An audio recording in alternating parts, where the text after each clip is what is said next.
Assalamualaikum warahmatullahi wabarakatuh. Bismillahirrahmanirrahim. Alhamdulillahi rabbil alamin. Wassalatu wassalamu ala asrofil anbiya'i wal mursalin Sayyidina Muhammadin wa ala alihi wa sahbihi ajmain. Amma ba'du. Refleksi kehidupan kali ini berkisah tentang Umar masuk Islam. Umar bin Khattab ini merupakan salah seorang sahabat Nabi yang menjadi khalifah kedua yang dilahirkan 12 tahun setelah kelahiran Rasulullah Shallallahu Alaihi Wasallam. Umar bin Khattab ini sebelum dia masuk Islam dikenal sebagai seorang yang keras permusuhannya dengan kaum muslimin. Ia bertaklid terhadap ajaran nenek moyangnya dan melakukan perbuatan-perbuatan jahiliyah, namun ia tetap bisa menjaga harga dirinya. Sebagai khalifah kedua, Umar dijuluki singa padang pasir. Dalam hitungan akal, sangat tidak mungkin untuk menaklukkan hati Umar yang konon katanya sebagai penentang utama dari Quraisy terhadap kehadiran Islam. Dan atas alasan inilah saudara kandung Umar bernama Fatimah binti Khattab bersama suaminya Sa'id bin Zaid berikrar syahadat secara sembunyi-sembunyi. Kalau Allah sudah berkehendak, tak ada yang tak mungkin. Hidayah bisa datang pada siapa saja yang dikehendakinya. Melalui sang adiklah Umar mendapat hidayah untuk masuk Islam. Dikisahkan suatu malam Umar datang ke Masjidil Haram secara sembunyi-sembunyi untuk mendengarkan bacaan sholat Rasulullah Shallallahu Alaihi Wasallam. Waktu itu Rasulullah membacakan surat Al-Haqqah. Umar kagum dengan susunan kalimat-kalimatnya. Lantas dia berkata pada dirinya, "Demi Allah, ini syair begitu indah, sebagaimana yang dibicarakan oleh orang-orang Quraisy." Kemudian Umar mendengar Rasulullah membaca ayat 40 dan 41 yang menyatakan bahwa Al-Quran itu bukan syair. Lantas Umar bertanya pada dirinya, kalau begitu berarti dia dukun. Kemudian Umar mendengar Rasulullah membacakan ayat 42 yang menyatakan bahwa Al-Quran bukan perkataan dukun. Tanpa disadari, dalam hati Umar telah tertanam tanda-tanda keislamannya. Namun karena kuatnya adat jahiliyah, fanatik buta, pengagungannya terhadap agama nenek moyangnya membuat dia tetap memusuhi Islam. Kemudian pada suatu hari Umar keluar dengan menghunus pedangnya untuk membunuh Rasulullah Shallallahu Alaihi Wasallam. Dalam perjalanan Umar bertemu dengan Nuaim bin Abdullah Al-Adawi, seorang laki-laki dari Bani Jahrah. Kemudian Nuaim bertanya, "Wahai Umar, engkau mau kemana?" Umar pun menjawab, "Aku mau membunuh Muhammad karena dia sudah mengacaukan agama nenek moyang kita."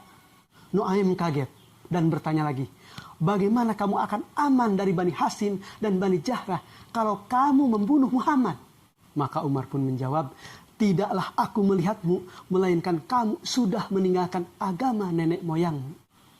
Nuaim bertanya lagi, "Wahai Umar, akan aku tunjukkan sesuatu yang lebih mencengangkanmu.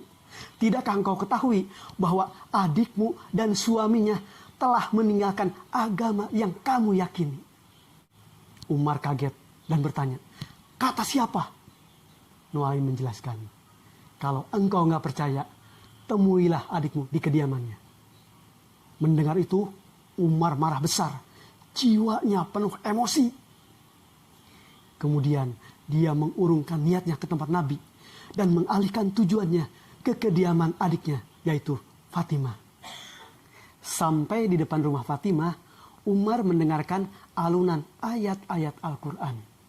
Rupanya saat itu Fatimah dan suaminya sedang belajar mengaji kepada Habab.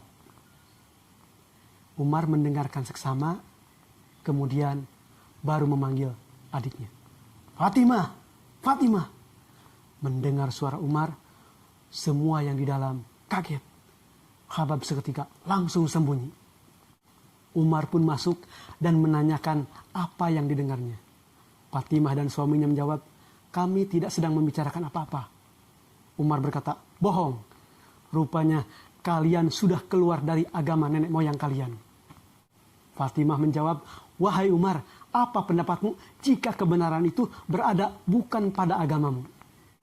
Mendengar ungkapan itu, Umar memukulnya hingga terluka dan berdarah. Ketika melihat wajah Fatimah berdarah, Umar menjadi iba dan meminta bacaan tersebut untuk dilihatnya. Umar berkata lagi, berikan kitab yang ada padamu. Aku ingin membacanya. Kemudian Fatimah menjawab, kamu itu kotor, tidak boleh menyentuh kitab ini, kecuali dalam keadaan bersuci. Mandilah terlebih dahulu. Aneh sekali, Umar mengikuti kata-kata adiknya. Dia mandi bersih-bersih. Dan setelah itu baru membacanya. Seusai mandi, Fatimah pun memberikan lembaran-lembaran Al-Quran kepada kakaknya. Dalam lembaran itu tertulis surat Toha ayat 1-8. Toha, kami tidak menurunkan Al-Quran ini kepadamu agar engkau menjadi susah, melainkan sebagai peringatan bagi orang-orang yang takut kepada Allah. Diturunkan dari Allah yang menciptakan bumi dan langit yang tinggi, yaitu yang maha pengasih yang bersemayam di atas arsy. Miliknya lah apa yang ada di langit, apa yang ada di bumi, apa yang ada di antara keduanya, dan apa yang ada di bawah tanah. Dan jika engkau mengeraskan ucapanmu, sungguh Dia mengetahui rahasia dan yang lebih tersembunyi. Dialah Allah, tidak ada Tuhan selain Dia yang memiliki nama-nama yang baik.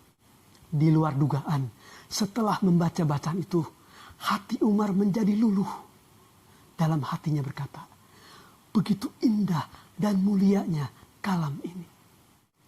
Melihat perubahan drastis pada diri Umar, membuat Habab keluar dari persembunyiannya. Habab berkata, ya Umar, aku sangat berharap engkau akan menjadi orang yang diistimewakan Allah Subhanahu wa Ta'ala. Aku pernah mendengar doa Rasulullah, ya Allah, perkuatlah Islam dengan Abil Hakam bin Hisam Abu Jahal atau Umar bin Khattab. Bertakwalah engkau kepada Allah, wahai Umar. Kemudian Umar pun meminta Habab untuk mengantarkan dirinya menemui Rasulullah. Fatimah melarangnya. Jika engkau ke sana untuk membunuh Rasulullah, kami tidak mengizinkan. Lebih baik bunuhlah kami dulu semua. Umar menenangkannya. Tenang Fatimah, aku ke sana tidak untuk melakukan hal itu.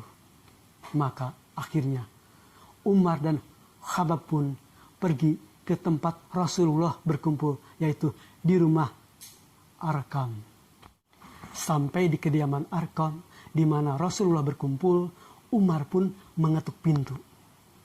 Ada salah seorang sahabat mengintip dari celah pintu dan melaporkannya. Ya Rasul, di luar ada Umar dengan menghunus pedang. Hamzah langsung menghampiri Rasul. Ya Rasul, jika kedatangan dia untuk kebaikan, maka kita sambut. Tapi jika kedatangan dia membawa kejelekan, maka akulah orang pertama yang akan menghadapinya, bahkan membunuhnya dengan pedangnya sendiri. Tenanglah, mari kita sambut Umar. Ya Allah, muliakanlah Islam dengan Umar bin Khattab. Kemudian pintu dibuka, Umar masuk dan menangis. Dan dia langsung bersahadat di hadapan Rasulullah Shallallahu Alaihi Wasallam.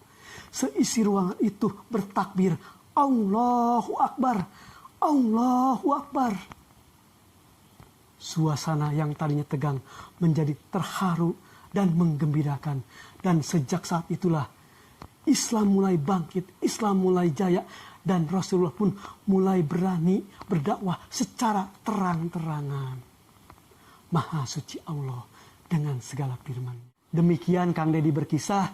Mohon maaf atas segala kekurangan. Wabillahi taufiq wal hidayah. Wassalamualaikum warahmatullahi wabarakatuh.